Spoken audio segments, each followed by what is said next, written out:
Hello and welcome to another episode of CSEC Math with Sir Kumar. In today's episode, we're going to start statistical diagrams, and we're going to look at two diagrams in particular today.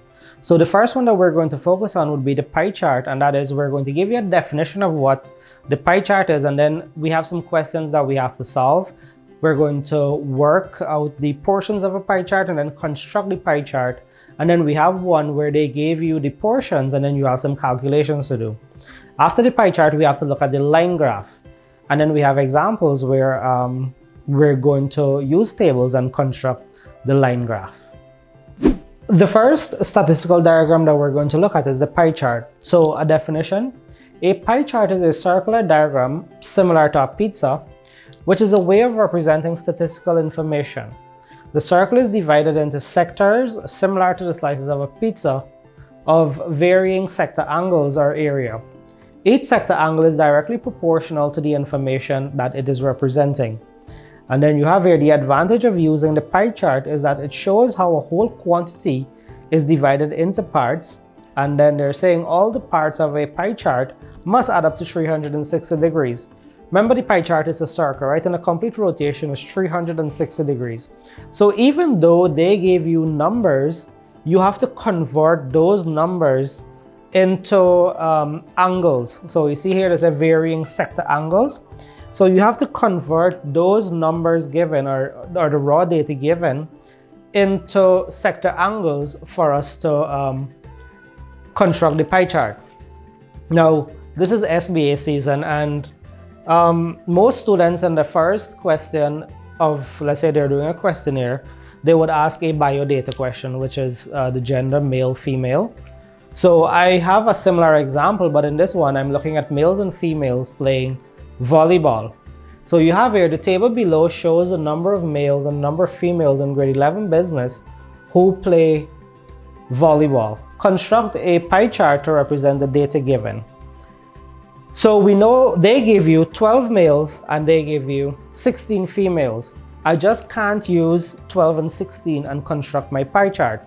The first thing that I have to go and do is to convert these numbers into my sector angles so that I could construct the pie chart.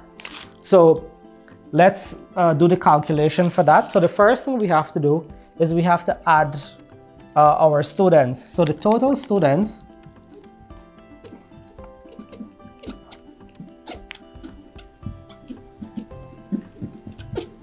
is going to equal to 12 plus 16,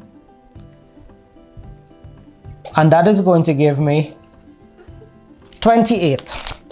Now, using the total number of students, we could find the sector angles. So let's just do a quick calculation. So for the boys, or the males, for males, that would be 12 over 28 multiplied by 360 over 1, and that would give me 154.2 degrees. Now remember, we are working with angles, and on your protractor you would not find the point 2. So what we do, we try to round off. So 154.2 is going to give me 154 degrees.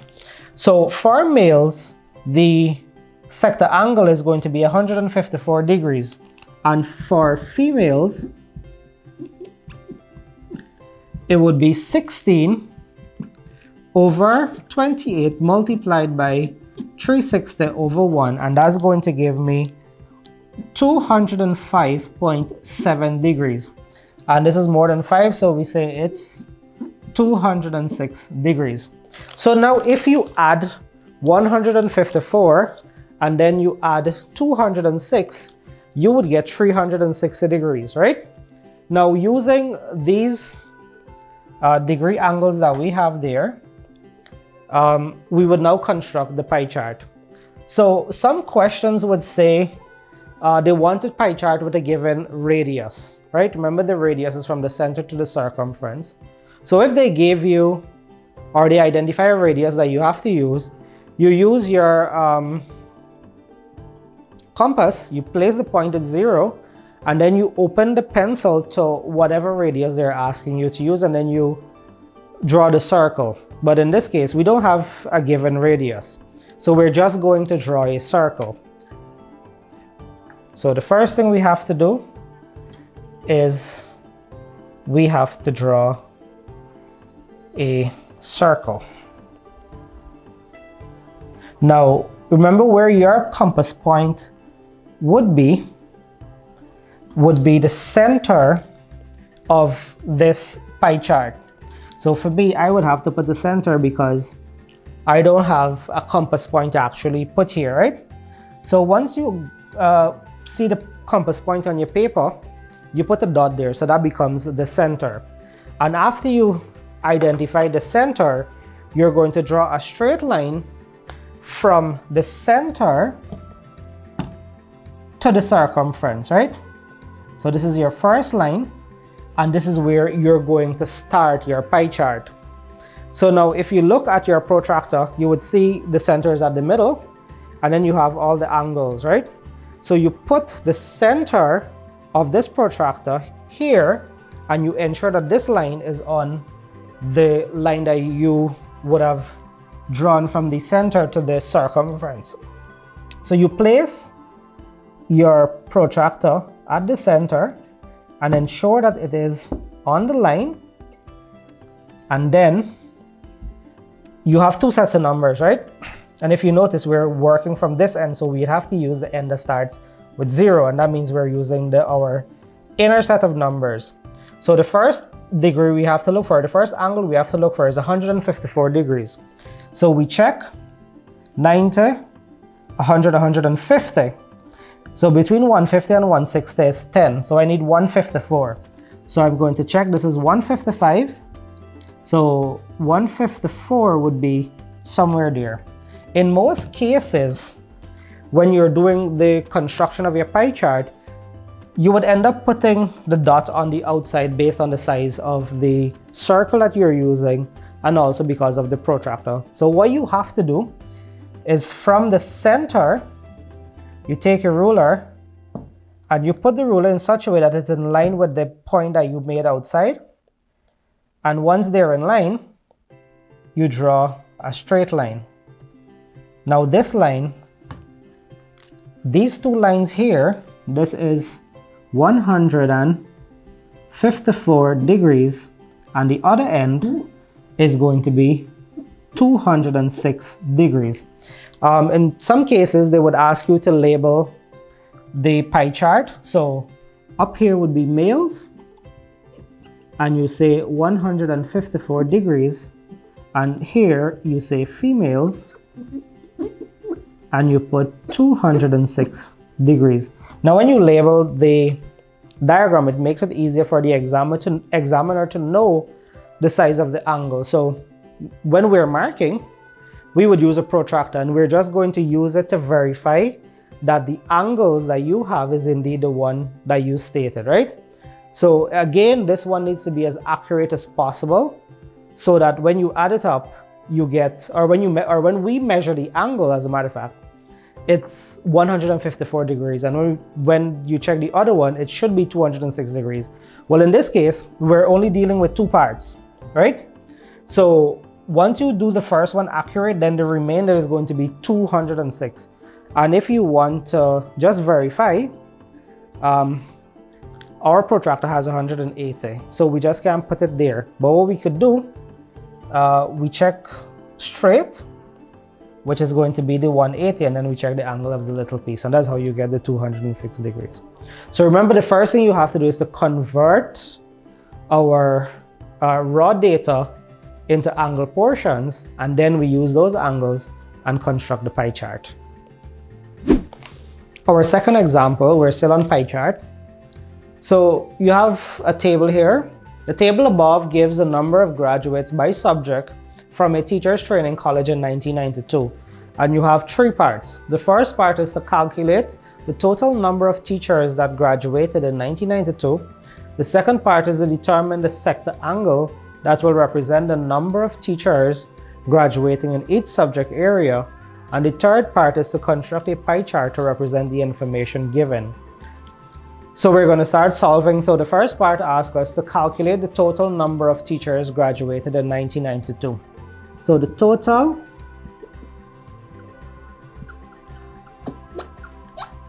number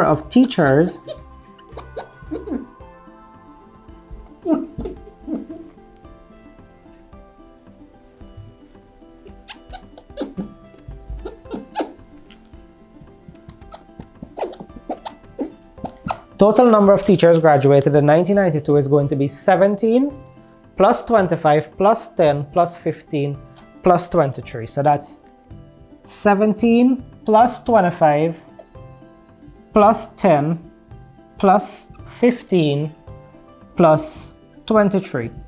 And when we add them up, we're going to get 90 teachers. So that's the first part.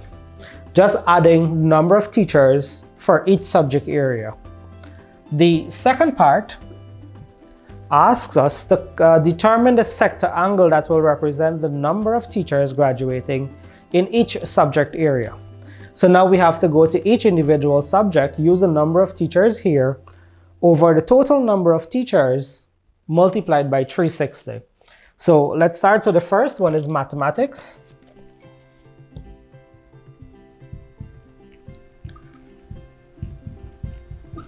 So for mathematics, we have 17 teachers, so that's going to be 17 over our total, which is 90, multiplied by 360 over 1, and that is going to give me 68 degrees.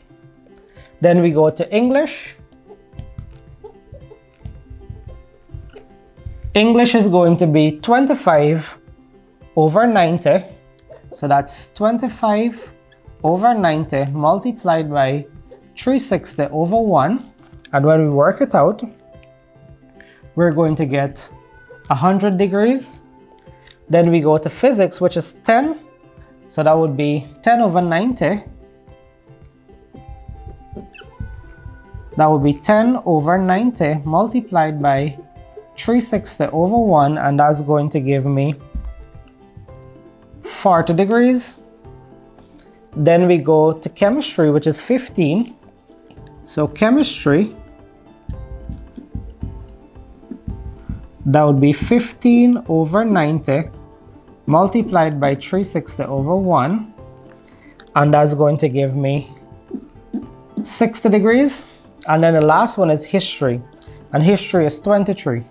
So history is equals to 23 over 90 multiplied by 360 over 1, and that is going to give me 92 degrees. Now, just to verify, if you sum them, so the total sector angles is equals to 68 degrees plus 100 degrees plus 40 degrees plus 60 degrees plus 92 degrees. And when you sum them, you would get 360 degrees. Now, once you add them up to get 360, now all you have to do is you have to use these sector angles given here, 68, 140, 60, and 92. And we have to use those to construct our pie chart. And that's the third part of our question.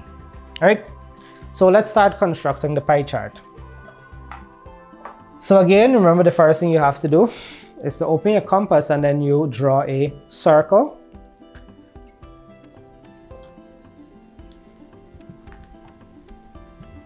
So I'm going to draw a circle.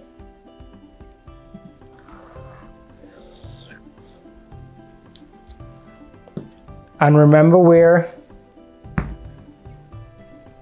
your compass point is, that would be the center of this circle. So for me, the center is going to be here.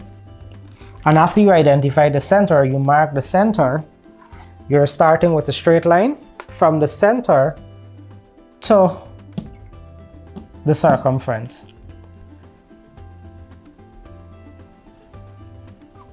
Good. So the first one we have to get is 68 degrees. So you take the center and you put it there, and you ensure that your protractor is on the line.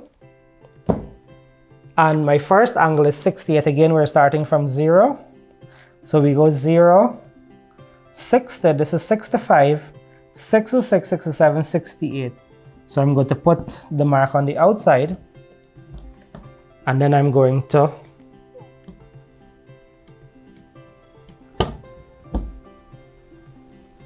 draw. So there you have the first angle, which is 68 degrees. The next one is 100. Now what happened? This becomes the straight line that we have to work with. Remember, we started with this one, but now we constructed and we made our 68 degrees here. So now what's going to happen is you have to turn the protractor. Again, the center goes to the center, and your line that you're working with now becomes this new line that you just draw. So from here, you're starting at 0 and you have to measure 100 degrees. So you go all the way around 90 to 100. And then you draw the line from the center, passing through this point. So that's your second angle, which is 100 degrees. Then the other one is 40. So now if you notice, we started with this one, then we use this one, and then now we have to use this one as we go around. So we're finished 68, we finish 100, we're now at 40. So we place the center there, and you make sure that it's on line, and then you mark off from 0 to 40 degrees, and then you draw from there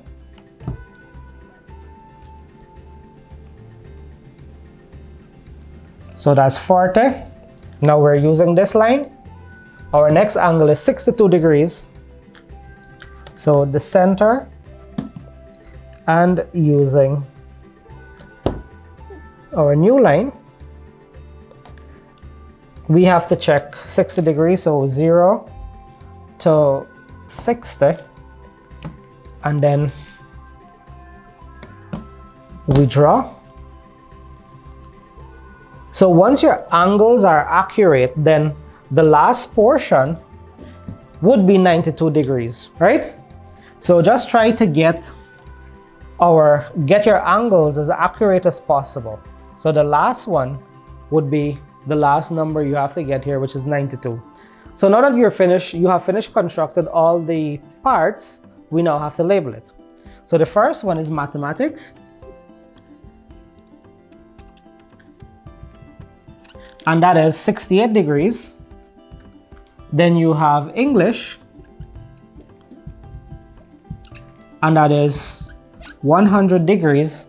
Then you have physics, and that is 40 degrees.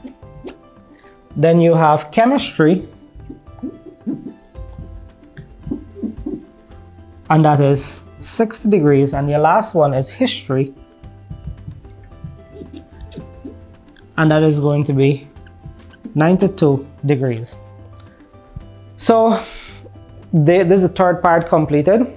So you've actually had the opportunity to look at a complete question where you started to calculate the total numbers here, the total number of teachers here. Then we use our total and the number of teachers per each subject, and then we calculated our sector angle. And by now you should know that it would be the number over the total multiplied by 3/6. So that's converting our information here to the sector angles. And then when you finish all the sector angles, if you have to round off, remember you round off. When you sum them, you should get a total of 360 degrees. And once you get 360 degrees, then you're on the right track. Then you're going to use each sector angle, and then you're going to construct the pie chart. Remember, you start with a straight line, and then you mark off the first angle, and then you use that line, and then you continue as you go around, right? So once your angles are as accurate as possible, then the last piece is going to be directed to the last value that you have to use for the pie chart. So just try to be as accurate as possible when constructing your pie chart. Example 3. Now, we're still on pie chart, but this one is a bit different. This is an application question where they give you a pie chart and then some questions to answer. So let's work this one out. The pie chart above illustrates how a manufacturing company spent its budget for a year on various items as indicated below. So if you notice, there are letters in our pie chart, and these are what the letters mean. So W is wages and salaries, R is raw materials, T is transportation, E is electricity and telephone bill, and M is miscellaneous. Then they gave us a little note here. The company spent $875,000 on electricity and telephone bill, and they want us to calculate, and you have 3 parts. A, the total budget, B, the amount spent on raw materials, and C, the percentage of the budget spent on wages. So the first one we have to look at is the total budget. So let's solve. So A part is the total budget. Now, remember the little note that they gave you saying the company spent $875,000 on electricity and telephone bill, and that's represented by the letter E, which is in here. So this is very important, right? So the sector angle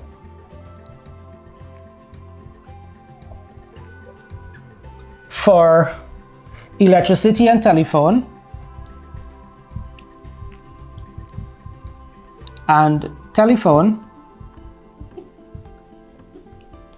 is equals to 14 degrees. And the money allocated for electricity and telephone, or the money spent on electricity and telephone is equals to $875,000. Now, since we're saying 14 degrees is equivalent to 875,000, then we could find how much money 1 degree actually represents.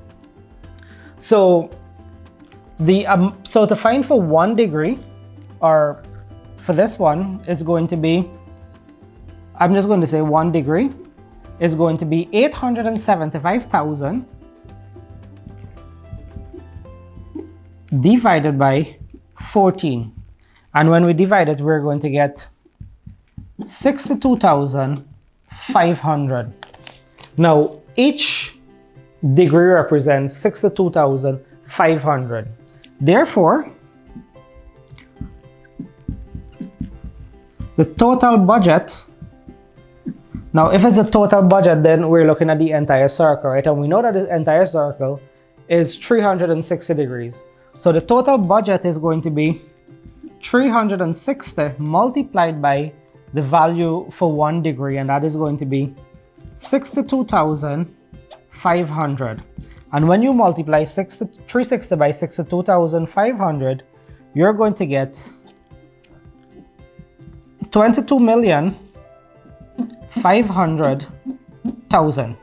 So the total budget, or the total money that the company had to allocate to all of these items, is 22,500,000. So that's the first part. The second part asks us for the amount spent on raw materials.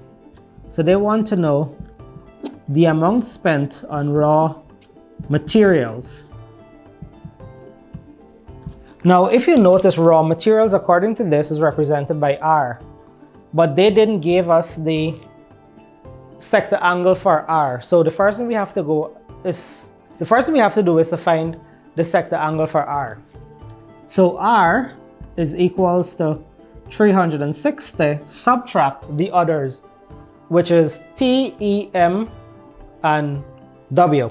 So it's going to be 360 subtract T plus E plus M plus W.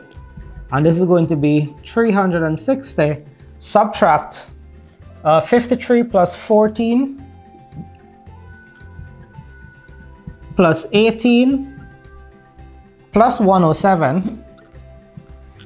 And this is going to be 360 subtract when you subtract, when you add them, you're going to get 192. Subtracting them is going to give me 168 degrees. So R is equals to 168 degrees. Now they want to know the amount spent on raw material. So since we found R to be 168 degrees, and from our previous example, we know that 1 degree, the value or the money spent for 1 degree is 62,500. We could simply find the amount of money spent on R. So to find the amount of money spent,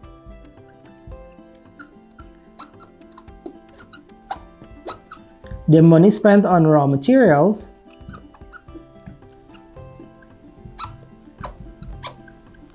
is going to be equal to 168 multiplied by 62,500. And 168 multiplied by 62,500 is going to give me 10,500,000. So the money spent on raw material is 10,500,000. So we have to work the third part, which is the percentage of the budget spent on wages. Now, the percentage of the budget spent on wages is 107 degrees, right? So the sector angle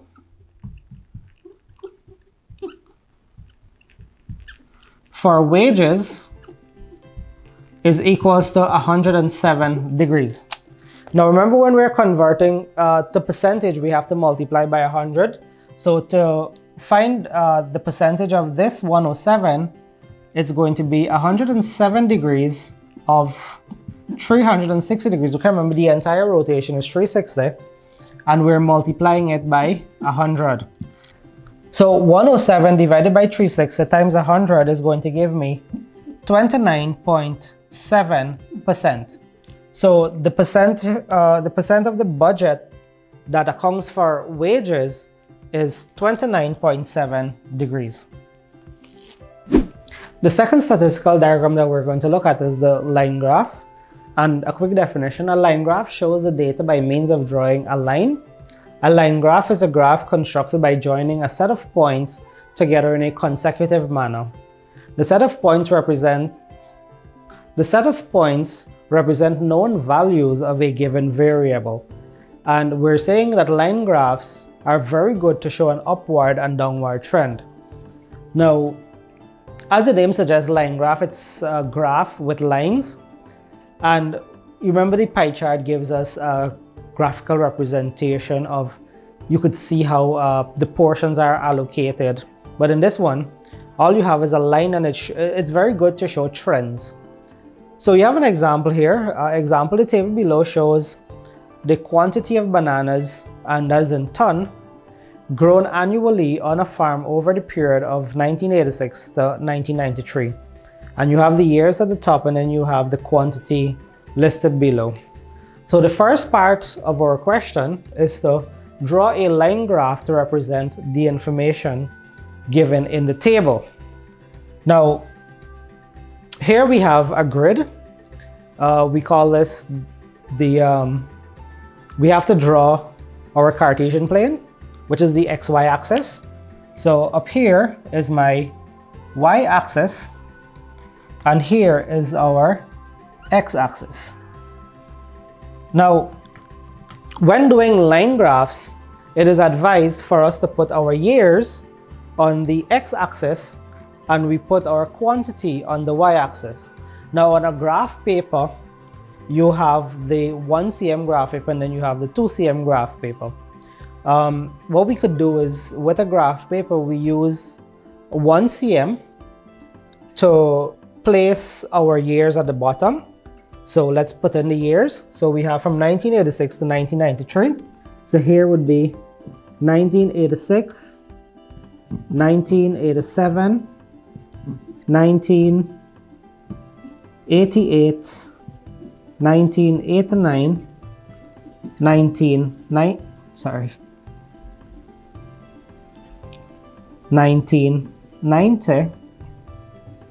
1991, 1992, and then 1993.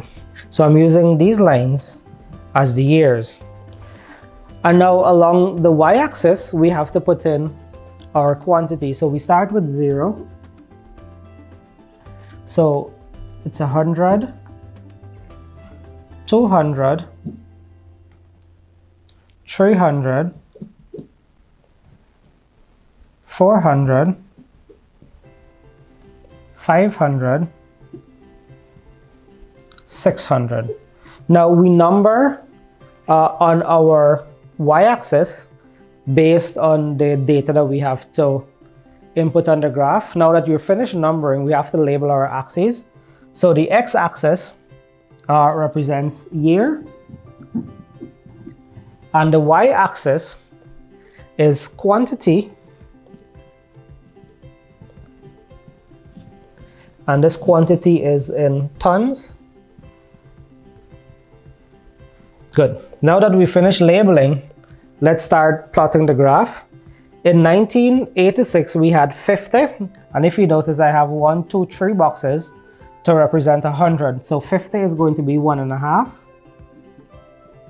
Then in 1987, we had 200, which is at this point. In 1988, we had 300, which is at this point. In 1989, we had 350. So here is 300, and up here is 400. So 350 is going to be, let's say, somewhere here.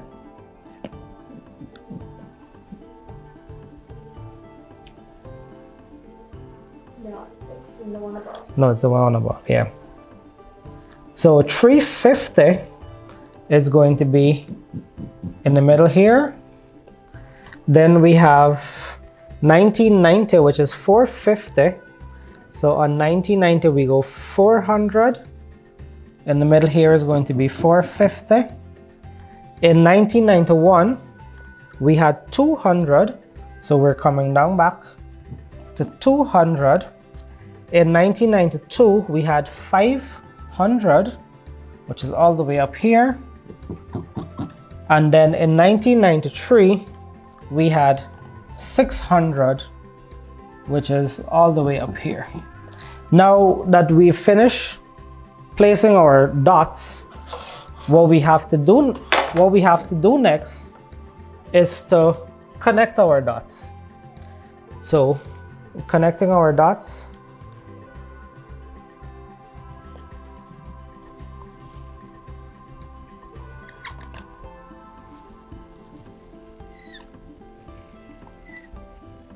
and there you have the line graph showing the data given on the table. Remember, they're just points and you connect the points. So remember we said that the line graph is an upward downward trend. So if you notice, it was going up and then we went down and then production started to go up again. So that's why we use a line graph to represent these kinds of information. So for the second part of the example, we have 4 questions here that we're going to use the graph to answer.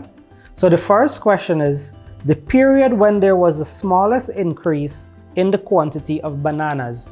And if you look at our graph, you're looking between our points as increase and decrease, right? And if you notice, our smallest increase was here. And if you come down, the years we're looking at is 1988 and to 1989. So the period when there was the smallest increase in the quantity of bananas, that would be 1988 to 1989. The second question is the period when there was the largest increase in the quantity of bananas. Again, looking at the points, our largest increase is this part here. And the years would be 1991 to 1992. So the period when there was the largest increase in the quantity of bananas is 1991 to 1992. The third question is the yield of bananas was the lowest in. So they want to know which year the yield was the lowest. That means the total quantity. And if you look at our points, our lowest point is here. And the year that the yield the lowest is 1986. And the fourth part, the period when there was a decrease in the quantity of bananas. Remember, once you're going up, it's an increase, but the year that we had a decrease is here, and that is in the years 1990 to 1991. So this is how they usually give you questions for you to use the graph after you finish plotting it, and you have to use whatever you have there to answer the questions given. So to conclude today's lesson, we've looked at the pie chart and the line graph. Remember, when you're given the pie chart, you have to use the quantities given, and then you convert them into your sector angle, and that is the quantity over the total multiplied by 360, and then you're going to get the sector angles. Remember, to construct the pie chart, you start with the circle, you identify the center, and then you draw a straight line, and you start measuring from that line and you go around. Try to be as accurate as possible, and then when you're labeling your pie chart, just put in the sector angles for each parts. And we looked at the line graph. Remember that when you're doing the line graph, it's just points on a graph, and then you connect the lines, and then in some cases they would give you questions where you have to use the graph and answer those questions.